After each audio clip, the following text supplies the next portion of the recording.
Tidak boleh bermain bola. Tidak boleh bermain bola di dalam kelas. Masih banyak yang bermain bola di dalam kelas. Boleh main bola boleh. Tapi di luar, di lapangan, oke?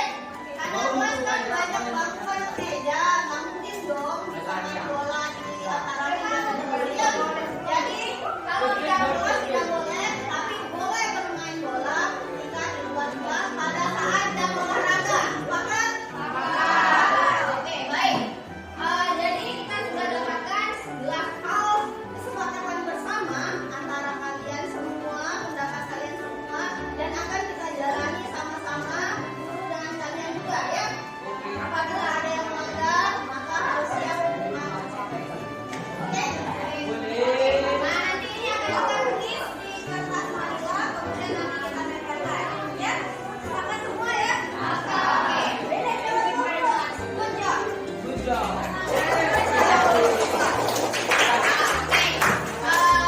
Karena bel sudah ring, jadi so we have to stop our activity today. So we'll see again on Tuesday. Hari Selasa ya. Oke. Sampai jumpa lagi. See you on Tuesday. Sampai jumpa lagi di hari Selasa. Thank you very much for this moment. Bagaimana perasaan kalian hari ini?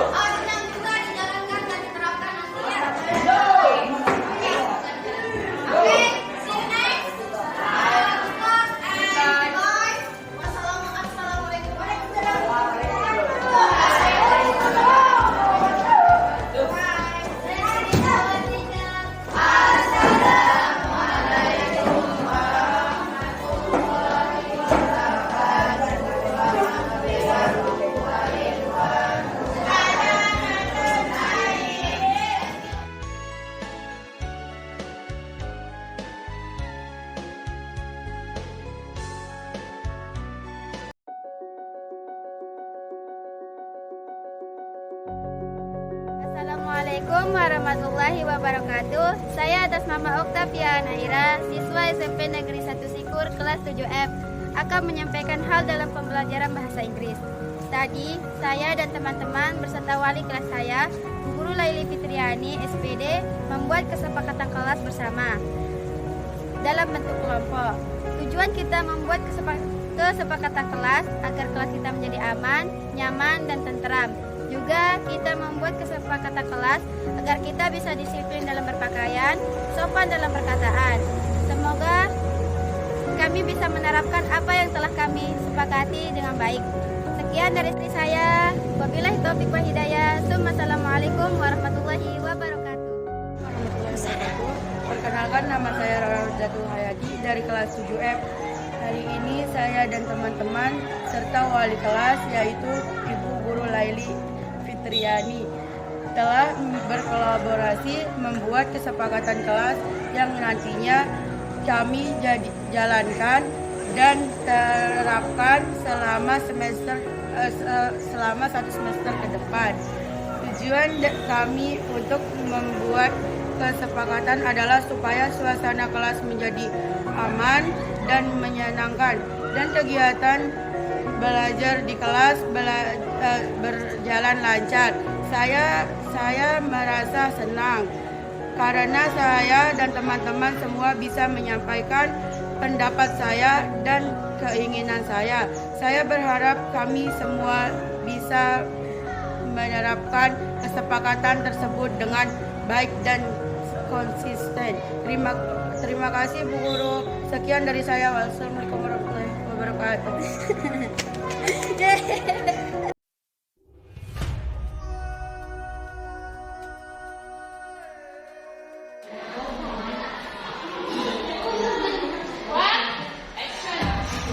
Bismillahirrahmanirrahim. Assalamualaikum warahmatullahi wabarakatuh.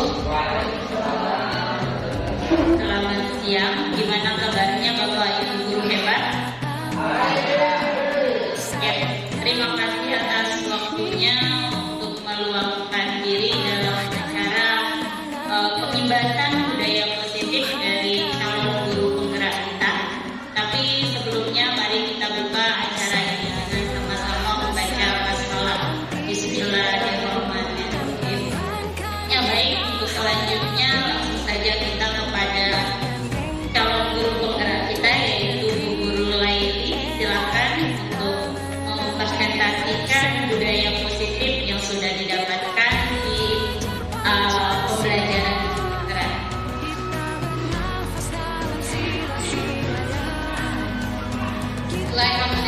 Assalamualaikum warahmatullahi wabarakatuh. Selamat pagi menjelang siang Bapak Ibu hebat. Terima kasih atas waktu yang diberikan Bapak Ibu. Ya kan? Baik, langsung saja pada kesempatan ini saya akan melakukan diseminasi atau pembahasan mengenai budaya positif. Nah, sebelum kita berbicara lebih jauh lagi, kita tentunya perlu memahami budaya positif itu maksudnya apa. Bapak Guru bisa melihat dokumen yang ada di depan budaya positif apa. Jadi budaya positif itu adalah nilai-nilai, kebiasaan-kebiasaan yang dilakukan di sekolah, yang mana kebiasaan tersebut sifatnya berpihak kepada murid. Jadi begitu. Nah, dalam upaya mewujudkan lingkungan sekolah yang positif, yang berpihak kepada murid, maka tentu saja diperlukan adanya budaya positif. Gitu ya. Kemudian next, nah Bapak Ibu Guru bisa melihat di situ ada contoh beberapa budaya positif yang ada di sekolah kita ya. Yang pertama di situ ada kegiatan iftar, kemudian dilakukan setelah sholat duha bersama, dan ini kegiatan rutin. Nah, kegiatan ini merupakan salah satu budaya positif. Jadi budaya positif itu kan nilai-nilai atau kegiatan-kegiatan yang berpihak kepada murid yang bisa dikembangkan untuk menumbuhkan karakter mereka, menumbuhkan karakter mereka, nilai religius mereka, atau meningkatkan iman dan takwa mereka. Jadi seperti itu. Nah, contoh selanjutnya di situ Bapak Ibu bisa melihat ada kegiatan anak sedang melakukan kegiatan kebersihan. Dan ini biasa kita lakukan di pagi hari ya, sebelum pembelajaran dimulai. Dan ini merupakan salah satu kegiatan positif, budaya positif yang memang tetap harus kita pertahankan, kita konsisten untuk melakukannya.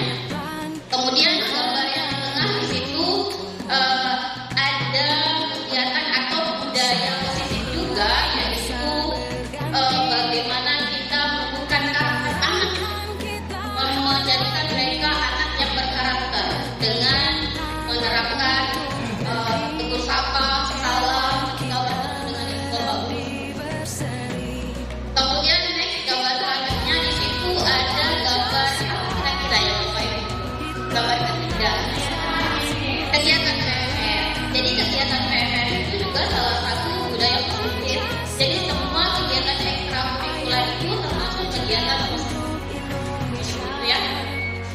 Nah, jadi pada kesempatan ini di dalam modul budaya positif ini ada beberapa hal yang paling berkaitan kita pahami. Yang pertama yaitu mengenai disiplin positif dan nilai-nilai kebajikan universal. Jadi untuk mewujudkan budaya positif, tentu saja kita harus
Makanya sering tidur di kelas bukan berarti itu adalah suatu kesalahan keburukan gitu. Tapi kita berpikir bahwa apa yang dilakukan itu pasti ada tujuannya, pasti ada alasannya. Kemudian yang ketiga, orang lain bisa mengontrol saya, tapi kita kontrol kita yang bisa mengontrol diri kita sendiri. Kemudian saya bisa mengontrol orang lain, itu sama. Anda tidak bisa mengontrol orang lain. Kemudian kemungkinan Anda pada saat bukan gagal. Berkali-kali kita panggil, kita nasihati supaya tidak bolos, tapi tetap aja seperti itu. Akhirnya kita paksa. Kamu tidak masuk besok, kamu harus masuk kelas PP. Hanya seperti itu. Tapi kalau di teori kontrol tidak seperti itu. Kita akan berkolaborasi. Kita panggil anak, kita akan melakukan kolaborasi dengan memberikan pilihan-pilihan kepada mereka, berikan kesempatan kepada mereka untuk mempertanggungjawabkan perbuatan mereka. Kemudian yang terakhir, kalau di stimulus respon itu model berpikir kita adalah menang atau kalah, gitu ya, berhasil atau gagal. Kalau buruk, kalau mau kesalahan berarti gagal, atau kalau selalu menuruti perintah berarti menang atau berhasil. Tapi kalau di teori kontrol itu tidak seperti itu, tidak ada menang dan kalah, semua harus sama menang. Nah, jadi seperti ini gambarannya Bapak Ibu Guru. Disiplin positif itu tidak lepas dari teori kontrol, karena untuk menanamkan disiplin kepada anak itu kan harus ada kontrol ya, teori kontrol. Nah, apa saja sih intinya di teori kontrol itu? Yang pertama, bahwa Anda tidak bisa mengontrol orang lain, hanya Anda yang bisa mengontrol diri Anda. Hubungannya dengan mengenai itu apa? Teori kontrol hubungannya dengan teori kontrol, bahwa belajar kontrol diri dengan menggali potensi kita agar tujuan mulia, yaitu sesuatu menjadi seseorang yang kita inginkan berdasarkan nilai-nilai yang kita. Jadi kita melakukan sesuatu, melakukan kegiatan positif, melakukan disiplin positif itu berdasarkan nilai-nilai yang kita hargai, nilai-nilai yang kita yakini. Jadi nanti saya next, yang terus yang kedua, di teori kontrol adalah semua perilaku memiliki tujuan. Semua hal yang kita lakukan pasti ada tujuannya. Nah, ini erat kaitannya dengan teori kontrol. Nanti kita besok. Kemudian yang selanjutnya adalah model berpikir menang-menang, kolaborasi dan posisi menciptakan pilihan-pilihan baru. Itu erat kaitannya dengan posisi kontrol guru. Jadi ada 5 posisi kontrol guru yang bisa kita perankan. Kemudian bawahnya lagi kita tuangkan dalam kegiatan segitiga restitusi. Segitiga restitusi ini adalah bentuk pendekatan yang bisa kita gunakan, kita terapkan dalam menyelesaikan permasalahan dengan anak. Kemudian yang terakhir itu bahwa realitas atau tuntutan kita berbeda-beda ya. Kita berusaha memahami pandangan orang lain tentang dunia, setiap orang memiliki gambaran yang berbeda-beda. Nah, ini terkait dengan kebutuhan dasar manusia. Jadi setiap anak melakukan sesuatu itu ada tujuannya, ada kebutuhan yang dia ingin memenuhi. Jadi ini kan. Nah, nilai-nilai yang tadi saya sebutkan itu dia melakukan sesuatu karena dia menghargai nilai-nilai yang dia. Nilai-nilai apa maksudnya? Ya nilai-nilai kebajikan itu. Nilai-nilai kebajikan universal yang semuanya terangkum dalam profil pelajar Pancasila. Apa saja? Ini ada di depan Bapak Ibu. Yang pertama ada berteman, bertakwa kepada Tuhan Yang Maha Esa. Dia menghargai nilai-nilai itu sehingga dia termotivasi untuk melakukan kegiatan atau disiplin itu. Kemudian yang kedua adalah nilai mandiri. Nanti penjabarannya banyak Bapak Ibu, kegiatan itu banyak. Kemudian yang ketiga bernalar kritis, berkebinekaan global, bergotong royong dan kreatif.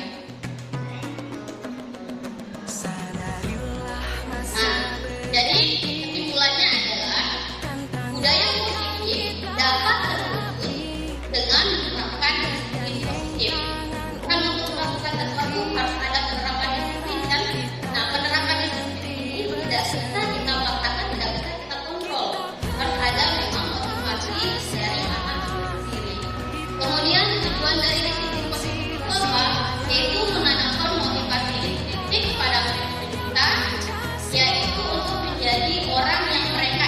mereka dan menjadi orang yang menghargai diri mereka sendiri dengan nilai-nilai kebajikan yang mereka percaya. Nah, selanjutnya adalah kita akan membahas tentang teori motivasi, dukungan, dan penghargaan secara langsung. Jadi ini adalah bentuk yang harus kita pahami untuk membentukkan budaya positif itu ya Bapak Ibu. Nah di sini ada 3 motivasi perilaku manusia. Ada 3 hal yang merupakan motivasi perilaku manusia. Ada 2 jenisnya, motivasi eksternal dan motivasi internal atau ekstrinsi atau intrinsik. Nah, yang pertama, kenapa seorang peserta didik mau mengikuti kedisiplinan yang kita tanamkan di sekolah? Yang pertama, bisa jadi dia melakukan itu karena takut dihukum, hindari hukuman. Misalnya, kalau saya tidak ikut sholat duha, nanti saya masuk sekolah negeri. Saya nggak mau, terpaksa mau tidak mau, ya ikut sholat duha. Nah itu termasuk adalah motivasi eksternal, yaitu kecenderungan untuk menghindari hukuman. Kemudian yang kedua, kenapa mereka mau melakukan itu? Karena mereka termotivasi untuk mendapatkan imbalan atas apa yang mereka lakukan. Karena kalau sudah melakukan itu bapak saya bahkan nanti saya dikasih hadiah kita sepeda. Jadi, nah yang dua itu termasuk motivasi eksternal karena berasal dari luar dari mereka. Yang ketiga, untuk menghargai diri mereka sendiri. Nah kalau saya melakukan ini, saya ini ingin menjadi orang yang seperti apa nantinya di masa depan. Nah motivasi yang seperti ini kita sebut dengan motivasi internal atau intrinsik, yaitu motivasi yang timbul dari dirinya sendiri karena dia sadar dia akan kalau dia mengikuti ini, melakukan ini, mengikuti kegiatan ini, melakukan kegiatan ini, maka nantinya saya akan menjadi orang yang apa sesuai dengan nilai-nilai yang diyakini oleh anak. Nah sekarang pertanyaan nih Bapak Ibu mengenai hukuman. Apakah Bapak Ibu setuju jika hukuman dapat mendisiplinkan anak? Setuju?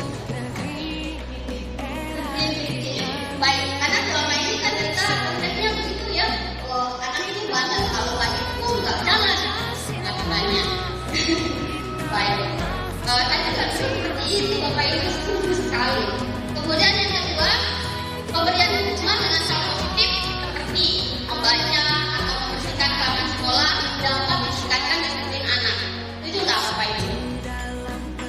Setuju nggak ya? Kemudian yang terakhir, memberi penghargaan dapat meningkatkan motivasi belajar anak.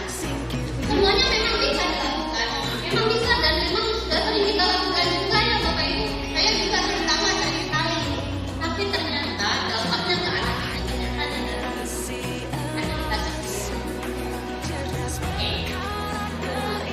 Kita memahami hukuman itu sebenarnya apa? Kita lihat cara melakukan pengarahan sanksi yang betul, bunda.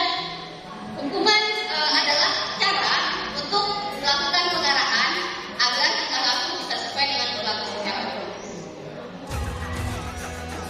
Hukuman diberikan itu tujuannya untuk apa? Agar kesalahan yang dilakukan tidak terulang kembali dan mereka patuh terhadap peraturan. Itulah hukuman. Kemudian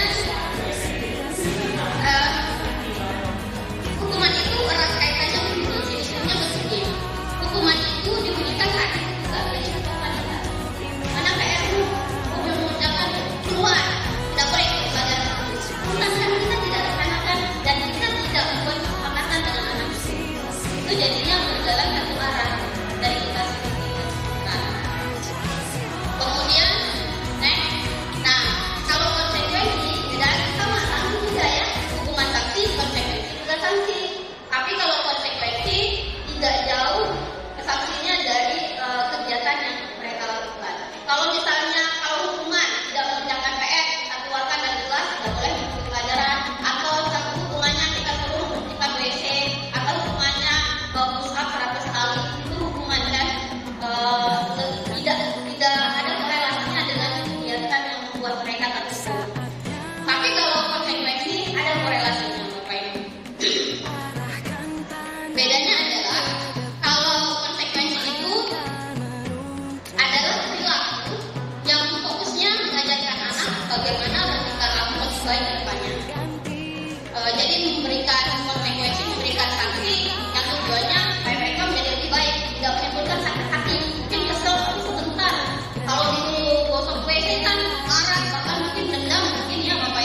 dari anak-anak kita.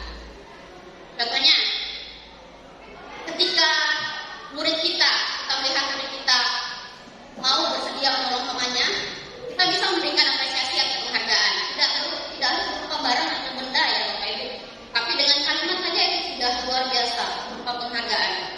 Contohnya di sini kita bisa memulai kalimat kita dengan kemarin Ibu perhatikan atau Bapak perhatikan atau saya perhatikan, rasa empati itu besar sekali ya, karena kamu mau membantu temanmu.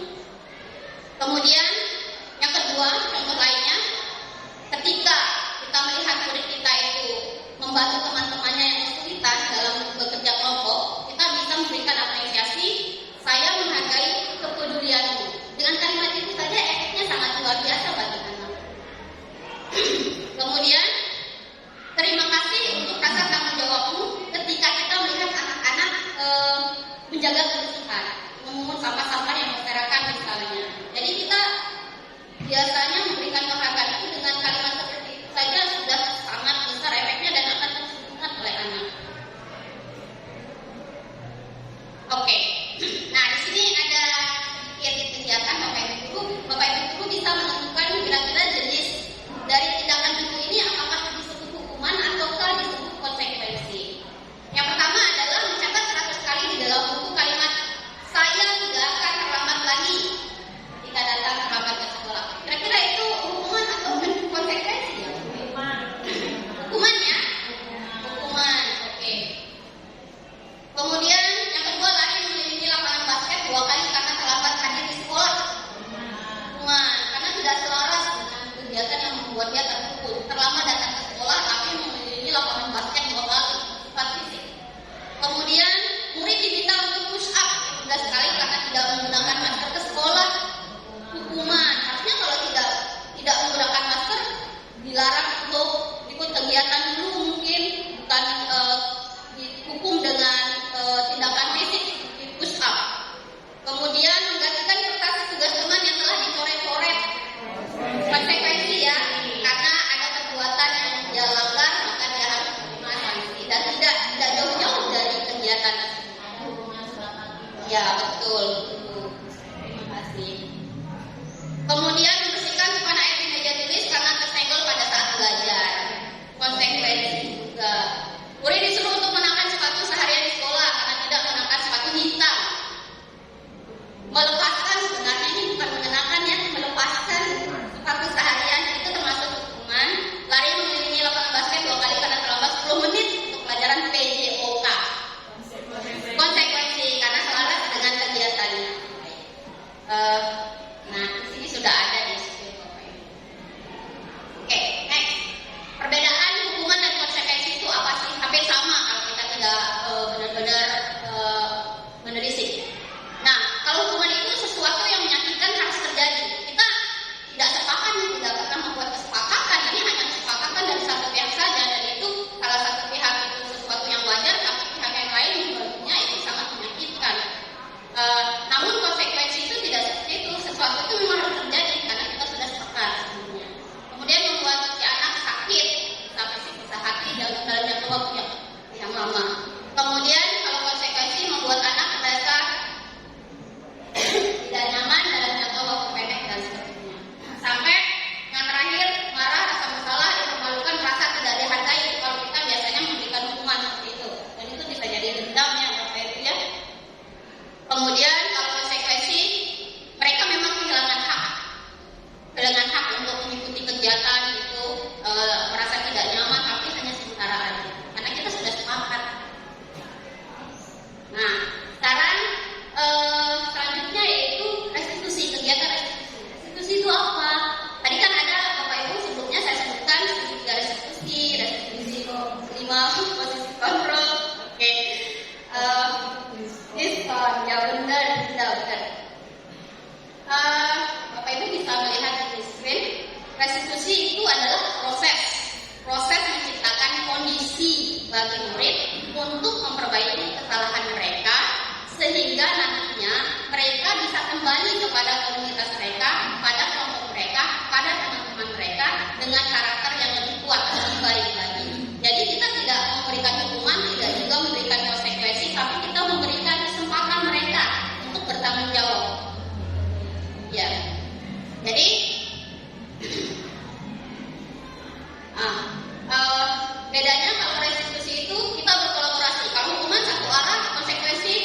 kita membuat kesepakatan bersama, kalau nggak gini nanti begini ya. Tapi kalau restitusi kita berkolaborasi, memberikan kesempatan kepada mereka untuk bagaimana mereka bertanggung jawab terhadap apa yang sudah mereka lakukan. Nah, ini cirinya seperti ini Bapak Ibu Guru. Ada 9 ciri-ciri restitusi. 1, bukan untuk menebus kesalahan ya, tapi untuk belajar dari kesalahan. Kemudian kalau restitusi itu memperbaiki hubungan. Kalau hubungan itu merusak hubungan. Kemudian ada tawaran, bukan paksaan. Diberikan kesempatan, diberikan pilihan. Kemudian restitusi menuntun untuk melihat ke dalam diri. Restitusi mencari juga dasar yang mendasari tindakan. Restitusi diri adalah cara yang paling baik. Next, selanjutnya dan seterusnya. Nah, di sini ada sudah diidentifikasi dalam bentuk tabel. Identitas gagal, identitas siswa gagal, dan identitas siswa sukses. Siswa yang selalu diberikan hukuman, kita sedang mencetak manusia-manusia gagal. Ya. Namun ketika kita memberikan sebuah konsekuensi atau restitusi, maka itu kita sedang dalam proses menciptakan manusia-manusia yang sukses. Kenapa bisa begitu? Silakan bisa Bapak Ibu lihat. Contohnya yang pertama, kalau hukuman itu karena sesuatu itu menyakitkan, dan itu harus terjadi, nggak ada pilihan, harus dijalani, harus dilakukan dengan sepihak. Kemudian kalau konsekuensi itu memang harus terjadi karena kita sudah sepakat. Namun kalau restitusi itu pilihan, kita memberikan kesempatan mereka untuk memilih bertanggung jawab dengan apa yang telah mereka lakukan. Kemudian yang terakhir di situ bla bla bla bla, dan yang di paling bawah, anak akan membenci peraturan. Kalau kita memberikan hukuman, anak akan benci peraturan karena hukuman itu identik dengan peraturan yang dilanggar ya. Makanya kalau di budaya positif itu kita tidak menggunakan peraturan, tapi kita menggunakan kata keyakinan. Nanti kita bahas Bapak Ibu. Nah, next selanjutnya. Nah, dari yang tadi sudah kita bahas, Bapak Ibu bisa memilih sendiri kira-kira peran yang terbaik kita lakukan itu yang mana. Apakah kita memberikan hukuman, apakah memberikan konsekuensi, ataukah kita melakukan restitusi. Pilihan ada di Bapak Ibu. Hukuman bagus, tapi efeknya negatif Pak, dan itu jangka panjang di anak-anak. Restitusi saya.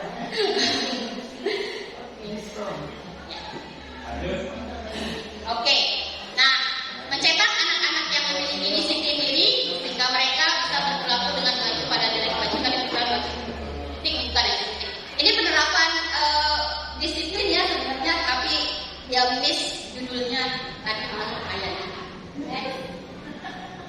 Nah, oh iya, peran kita sebagai pendidik telat judulnya tadi. Nah setelah kita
Saya itu kalau pakai helm berarti saya menjaga keselamatan gitu. Itu motivasi dari diri kita sendiri. Nilai yang kita yakini, nilai keselamatan, gitu ya. Kalau kita terikat dengan kita harus pakai helm, kalau nggak pakai helm nanti saya ditilang polisi. Ada polisi di depan, saya pasti kena tilang. Itu ya kena. Nah, di sini ada peraturan keyakinan kelas. Kita tidak menggunakan kata peraturan, tidak ada identik dengan hukuman ketika dilanggar. Kita menggunakan kata keyakinan karena berkaitan dengan nilai-nilai kebajikan, kegiatan yang berlatar bertolak ukur dengan nilai kebajikan yang kita yakini. Tadi masalah helm itu. Nah, di sini ada, dan di keyakinan kelasnya masih kosong ya Bapak Ibu. Peraturannya saya kembalikan buku. Oke. Selalu kembalikan buku ke tempatnya. Nilai kebajikan yang ada pada kegiatan selalu kembalikan buku ke tempatnya itu adalah nilai tanggung jawab. Jadi yang kita gunakan adalah nilai. Kita tuangkan dengan kata keyakinan. Kemudian yang kedua, dilarang mengganggu orang lain. Kalau kalimatnya seperti itu merupakan sebuah peraturan. Kita tidak menggunakan itu, tapi kita menggunakan nilai yang terkandung di dalam kegiatan dilarang mengganggu orang lain. Itu nilai apa yang kita yakini yang terkandung di dalamnya, yaitu menghormati orang lain. Hadir di sekolah 15 menit sebelum pembelajaran dimulai. Oke, di situ nilai kebajikannya yaitu keyakinan kelasnya yaitu menghormati orang lain. Kemudian bisa juga berkomitmen. Ya Bapak Ibu, berarti kalau yang tidak ada 15 menit tidak berkomitmen. Kemudian next, dilarang melakukan kekerasan, itu peraturan. Dilarang melakukan kekerasan, ada tempel di sekolah. Dilarang melakukan kekerasan, itu peraturan. Tapi sekarang kita rubah peraturan itu menjadi keyakinan kelas. Nilai-nilai kebajikannya yaitu keselamatan, nilai keselamatan, dan nilai menghormati orang lain. Dilarang menggunakan narkoba. Kenapa saya tidak boleh menggunakan narkoba? Ya, ini kesehatan saya, supaya saya sehat, tidak sakit-sakit. Pergantian atau menunggu giliran, itu nilai kebajikannya menghormati orang lain dan sabar, tidak bersabar. Gunakan masker, kesehatan, dan keselamatan juga, karena sekarang banyak penyakit menular Bapak Ibu. Jadi motivasi kita menggunakan masker itu bukan karena takut dihukum, tapi demi menjaga keselamatan dan kesehatan kita. Kemudian jangan berlari di kelas atau di koridor. Itu juga nilai keyakinannya, nilai kebajikannya adalah keselamatan dan keamanan. Saya yakin Bapak Ibu guru pasti lebih paham ya. Next, selanjutnya adalah kebutuhan dasar manusia dan dunia berkualitas. Kenapa anak-anak itu sering melanggar peraturan? Kenapa anak-anak itu adalah anak-anak yang nakal, sering bergosip ya ketika pembelajaran, atau sering tidur, sering bolos, tidak pernah melakukan tugas? Ternyata mereka itu sedang memenuhi kebutuhan dasar mereka. Pada dasarnya mereka ada kebutuhan yang memang mereka harus penuhi. Nah, di sini ada kebutuhan dasar manusia. Ada 5. Yang pertama, bertahan hidup. Itu memang kebutuhan kita sebagai manusia, bertahan hidup. Kemudian penguasaan. Itu memang kebutuhan kita. Harus dikuasai. No, bukan. Ingin diakui. Gitu. Misalnya saya dapat nilai 100. Kita ingin guru itu mengapresiasi kita. Iya. Kemudian selanjutnya Bapak Ibu belum mengakui kita. kasih sayang kata saya terima. Nanti kita bahas. Next, kasih sayang dan rasa diterima. Sebenarnya pertama, tapi nggak apa-apa lah. Tadi apa ini? Kasih sayang dan rasa diterima. Ternyata kebutuhan kita sebagai manusia itu adalah kebutuhan untuk disayangi, diterima di komunitas kita. Gitu. Kemudian kesenangan. Jadi kalau ada anak-anak di kelas kita sedang belajar, mereka nyanyi-nyanyi. Ternyata mereka itu sudah memenuhi kebutuhan dasar mereka, yaitu ingin senang-senang gitu. Jadi kita tidak langsung serta-merta melabeli mereka dengan anak yang nakal. Tidak, ayo kita selesaikan dengan cara restitusi lagi. Next, kemudian kebutuhan dasar manusia. Kebutuhan dasar manusia itu adalah kebutuhan untuk disayangi, diterima, dan diterima. Kemudian kesenangan. Jadi kalau ada anak-anak di kelas kita sedang belajar, mereka nyanyi-nyanyi. Ternyata mereka itu sudah memenuhi kebutuhan dasar mereka, yaitu ingin senang-senang gitu. Jadi kita tidak langsung serta-merta melabeli mereka dengan anak yang nakal. Tidak, ayo kita selesaikan dengan cara restitusi lagi.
katakan, ya udah kamu kerjakan sekarang, nanti guru kasih tahu tentunya tidak apa-apa. Sebagai teman, bisa jadi sih, bisa aja buku ya, tapi nanti anak-anak akan ketergantungan. Suatu saat kalau kita tidak melakukan itu, mereka pasti ngedumel ngecek. Oh gitu, oh padahal kita pikir dia teman saya, ternyata guru kok begitu misalnya. Kemudian posisi memantau, kita menghitung dan mengukur. Kita memantau perbuatan mereka, kelakuan mereka. Kalau bagus kita kasih penghargaan seperti yang saya bilang tadi. Kalau buruk berarti kita memberikan konsekuensi. Kemudian kalau sebagai manajer yang kita lakukan adalah mengajukan pertanyaan-pertanyaan. Nanti pertanyaan-pertanyaannya ada ya. Nah ini di bawahnya ada. Kalau pertanyaan-pertanyaan untuk peran hukum, kalau kamu tidak melakukannya, awas ya, rasain misalnya. Kemudian kalau membuat orang merasa bersalah, kamu seharusnya, kamu sudah tahu, ibu lelah sekali mengatakannya, ibu stres karena kamu ini sering bolos, stres misalnya. Itu membuat orang merasa bersalah. Dengan kata-kata kita itu membuat anak down jadinya. Kemudian kalau sebagai teman kita bisa bilang, ayolah coba kamu lakukan itu demi guru ya. Nah itu kata-kata yang kita ucapkan ketika kita memposisikan diri kita sebagai seorang teman terhadap anak-anak. Kalau pemantau, kamu sudah tahu kan apa peraturannya? Itu kalimat yang kita ucapkan. Tapi kalau sebagai manajer, kita bilang begini, apa yang kita yakini? Apa yang bisa kamu kerjakan untuk memperbaiki masalah ini? Kenapa kamu bolos-bolos sudah 5 hari kamu bolos? Saya begini. Oh ya, oke. Kamu masih ingat kesepakatan kita? Apa yang bisa kamu lakukan untuk memperbaiki itu? Itu kira-kira ya. Oke. Next. Di antara 5 posisi tersebut, guru kita diharapkan untuk mengambil posisi manajer. Walaupun itu sangat sulit sekali karena kita masih punya rasa emosi ya. Dalam menerapkannya di lapangan itu kita masih sangat-sangat kurang mengontrol emosi. Posisi manajer mengharapkan guru untuk satu, menyelesaikan masalah bersama dengan murid. Sama-sama kita kolaborasi.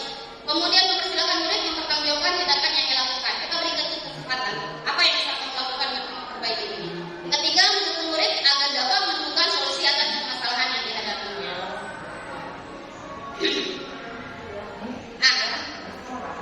Pertanyaan-pertanyaan, ada beberapa pernyataan, ada beberapa pernyataan. Kemudian nanti Bapak Guru bisa menentukan kira-kira posisi kontrol mana yang diambil oleh guru sesuai dengan pernyataan nanti. Pertama, saya kecewa sekali dengan kamu. Kira-kira posisi apa tidak yang diambil oleh Bapak Ibu? Teman ya, teman. Oke. Kamu tidak pernah benar melakukannya. Oke, ada di situ posisi sebagai pendukung. Ayolah lakukan demi ibu, teman. Oh, ternyata saya kecewa sekali. Itu adalah membuat rasa bersalah. Kemudian, apakah kamu mau mendapatkan stiker bintang hari ini? Itu sebagai pemantau. Bagaimana kamu bisa menyelesaikan masalah ini?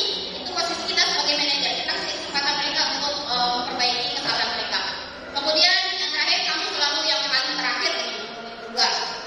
Misalnya itu kita ternyata memposisikan diri kita sebagai seorang pendukung. Nah, selanjutnya yang terakhir adalah tentang segitiga restitusi. Kegiatan segitiga restitusi ini selalu erat kaitannya dengan bagaimana kita mewujudkan budaya positif. Bapak Ibu bisa melihat segitiga restitusi itu yang pertama adalah menstabilkan identitas, kegiatan menstabilkan identitas. Jadi segitiga restitusi itu pendekatan yang kita lakukan untuk menyelesaikan masalah dengan anak. Yang pertama menstabilkan identitas, kemudian yang kedua kita memvalidasi kebutuhan mereka itu apa sebenarnya, kenapa mereka melakukan itu, bukan apa yang sedang mereka penuhi. Kemudian yang terakhir adalah kita menanyakan keyakinan kelas, nilai-nilai kesepakatan yang sudah kita yakini, yang kita sepakati bersama, yang mana yang mereka langgar. Next. Nah, yang pertama menstabilkan identitas. Jika anak berbuat salah, maka kita harus sadar, kita harus paham bahwa ada kebutuhan dasar mereka yang tidak terpenuhi. Misalnya mereka memukul temannya karena diolok, diejek-ejek misalnya. Itu pasti ada alasannya. Ada kebutuhan dasar mereka yang belum yang harus mereka penuhi, yang dilanggar. Kemudian bagian dasar segitiga restitusi memiliki tujuan untuk membuat orang yang gagal karena telah berbuat kesalahan menjadi orang yang sukses. Kalau kita menghukum pasti kita mencetak kegagalan.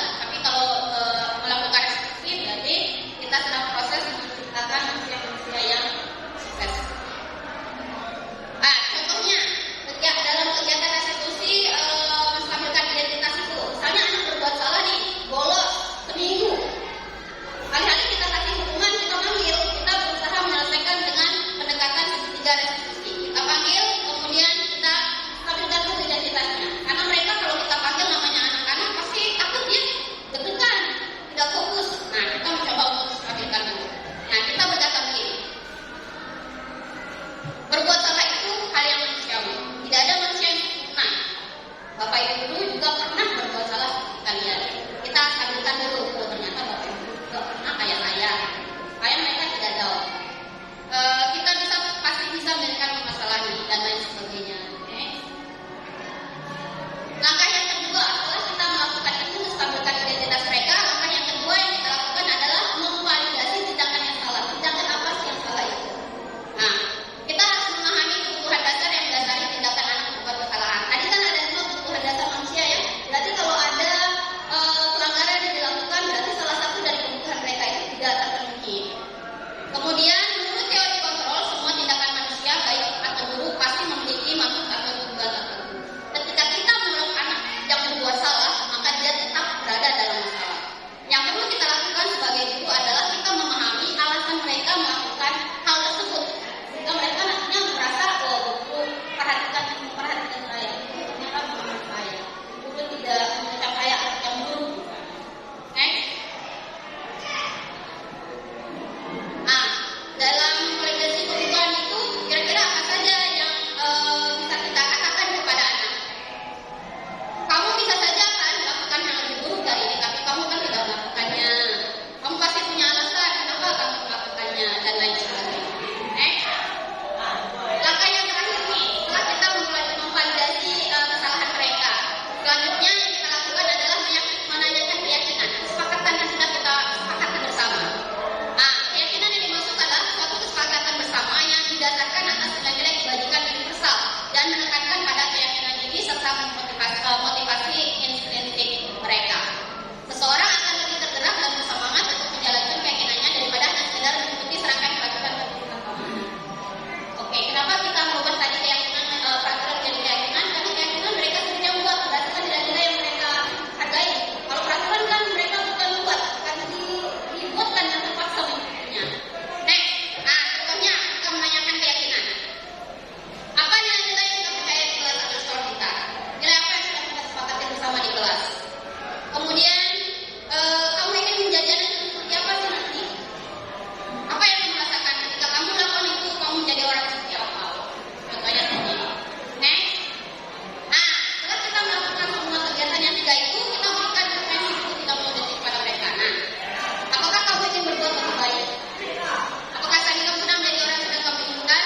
Apakah wajar membuat kesalahan bisakah kita memperbaikinya? Nah, kemudian bagaimana kamu ingin diperlakukan pada kegiatan ini? Bisakah kamu melakukannya? Apa yang kamu inginkan peraturannya apa? Kira-kira seperti itu lah ya. Nah, di sini Bapak Ibu ada contohnya bagaimana menyelesaikan suatu permasalahan dengan anak melalui pendekatan segitiga restitusi. Hanya sekedar contoh saja yang Bapak Ibu ya, sebentar saja ada gambaran saja.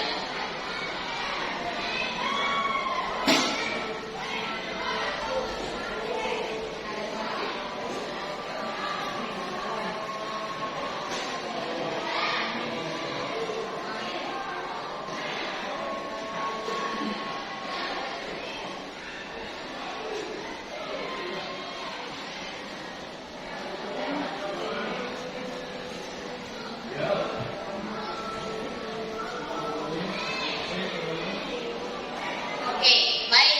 Kira-kira contoh penyelesaian masalah melalui pendekatan segitiga restitusi seperti itu Bapak Ibu ya. Dan mohon maaf, suaranya sedang dilakukan. Sekian diseminasi dari saya tentang budaya positif. Terima kasih banyak atas waktu Bapak Ibu dan karena disediakan untuk saya. Semoga kita bisa menjadi guru hebat. Guru hebat. Yang bisa mendukung kita untuk menjadi murid yang sukses. Amin. Ya Rabbal Alamin. Baik, terima kasih. Assalamualaikum warahmatullahi wabarakatuh.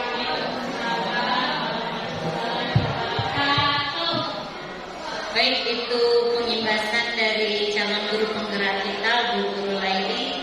Mohon aplaus dari Bapak Ibu guru hebat. Baik, sebelum kita tutup acara ini, mungkin kita akan membuka sesi tanya jawab. Mungkin 1 orang ya, Bapak Ibu guru, karena berhubung waktu kita ini sudah siang sekali. Silakan bagi Bapak Ibu guru yang ingin bertanya mengenai apa yang sudah disampaikan oleh Bu Guru Laili mengenai budaya positif. Pertanyaannya mungkin atau tanggapan ya, tanggapan dari Bapak Ibu guru mengenai budaya positif yang sudah disampaikan oleh Bu Guru lain. Mungkin Pak Guru Marjono.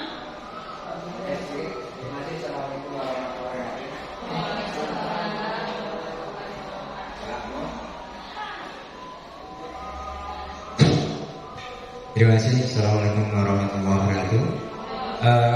Kami menanggapi tadi, jadi ya, kalau nggak salah ada 3 penyelesaiannya itu ada punishment ya, ada hukuman, ada konsekuensi dan restitusi ya. Nah, jadi pertanyaan kira-kira yang paling bagus ya, ini kan semua teori, kira-kiranya apapun yang berkembang. Memang kalau dulu kan kita ya hukuman. Memang kalau kita lihat dari yang tadi yang disampaikan itu bagaimana kita bisa berlaku positif terhadap siswa ini kan kembali ke tadi itu restitusi artinya intinya mungkin bagaimana kita bisa mengembangkan itu di sekolah. Ya mohon untuk disampaikan kepada teman-teman kita semua, mungkin ada semacam teori baru lah gitu. Terima kasih semuanya. Dan assalamualaikum warahmatullahi wabarakatuh. Baik, terima kasih banyak Pak Guru Marjono atas tanggapan ya, pertanyaan sekaligus tanggapan juga tadi saya dengar mengenai masalah pemberian hukuman, konsekuensi ataupun restitusi. Memang saya tidak memungkiri Pak, saya juga dulu-dulunya selalu memberikan hukuman, ada konsekuensi. Tapi ternyata setelah kita mempelajari ini bagaimana mencetak manusia-manusia sukses, manusia-manusia mempunyai karakter, ternyata pendekatan yang paling bagus itu ternyata adalah restitusi. Karena memang kalau kita memiliki ego, kita manusia biasa ya, punya ego, punya rasa marah, punya emosi dengan segala kelakuan anak-anak yang datang dari latar belakang berbeda dengan karakter yang berbeda-beda yang kadang sangat-sangat menyebalkan bagi kita ya. Karena kita juga memberikan hukuman. Ternyata tapi kita harus paham juga efeknya itu, dampaknya itu ternyata memberikan hukuman itu negatif. Memberikan hukuman itu adalah efeknya itu negatif dan itu bisa jadi jangka panjang waktunya. Ada dendam, karena hukuman itu kan cenderung pemaksaan, sanksi yang bersifat pemaksaan kalau atas hal-hal yang dilanggar. Dan itu seperti yang saya bilang tadi, itu satu arah sifatnya, bukan kesepakatan kita terpaksa menjalani itu gitu. Otomatis ada rasa tidak nyaman, ada rasa hati, bahkan mungkin ada rasa dendam, dan itu sudah menunjuk identitas gagal. Anak itu pasti gagal. Nah, jadi setelah kita mempelajari ini, ternyata pendekatan yang paling tepat itu adalah dengan pendekatan restitusi. Kita tidak menghukum mereka, tidak memberikan konsekuensi juga,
Mungkin itu tadi jawaban dari Bu Guru Laili mengenai budaya positif, mengenai hukuman, konsekuensi, dan restitusi.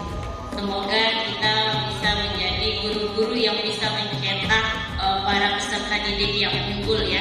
Semoga kita bisa menjalankan peran sebagai guru menjadi manajer. Itu yang terpenting, dan semoga kita bisa semua menjadi calon guru penggerak ya. Karena akan digalang menjadi guru penggerak, semoga kita bisa menjadi sekolah yang merdeka. Bapak Ibu Guru, mungkin untuk hari ini kita cukupkan acara kita pada kesempatan ini. Tapi sebelum kita tutup acara ini, marilah kita sama-sama membaca hamdalah. Alhamdulillahirobbilalamin. Sekian dan terima kasih. Silakan Bapak Ibu Guru bisa meninggalkan tempat yang telah ditunggu.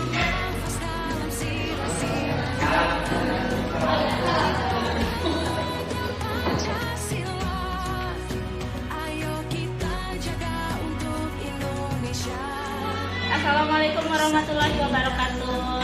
Salam guru penggerak, selamat siang.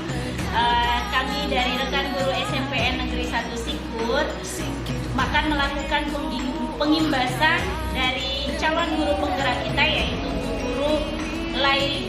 Ya, di sini Bu Guru Laili telah melakukan pengimbasan mengenai budaya positif, di mana setelah beliau melakukan pengimbasan tentang budaya positif ini, kami semua sudah mulai bergugah hati untuk melakukan pendidikan dengan menjadikan leader atau diri kita sebagai manajer untuk membuat peserta didik menjadi sukses atau pendidikan yang positif ke depannya.